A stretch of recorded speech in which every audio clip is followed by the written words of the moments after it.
Nayupi ang harapang bahagi ng pampasaherong jeep habang nabasag ang windshield ng ambulansya matapos magkabanggaan sa intersection ng Kalayaan Avenue at Viluna Avenue sa Quezon City mag-alas 10 kagabi.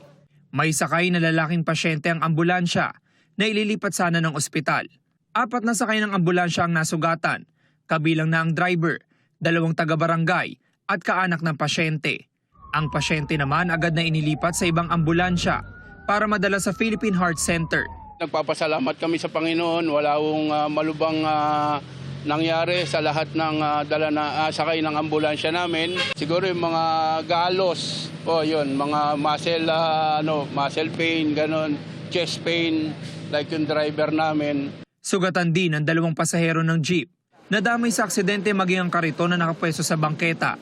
Nawasak ito matapos mabangga ng ambulansya.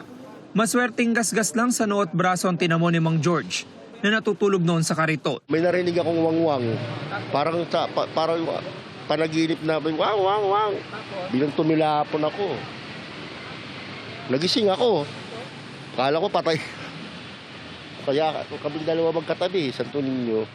Sa imbestigasyon ng QCPD Traffic Sector 3, binabagtas ng jeep ang Kalayaan Avenue. Pagdating nito sa kanto ng Viluna Avenue, saktong patawid noon ng ambulansya. Sa kabuuan, 7 ang nasugatan sa aksidente. Patuloy namang hinahanap ng mga otoridad ang tumakas sa driver ng jeep. Ito ang unang balita. James Agustin para sa GMA Integrated News.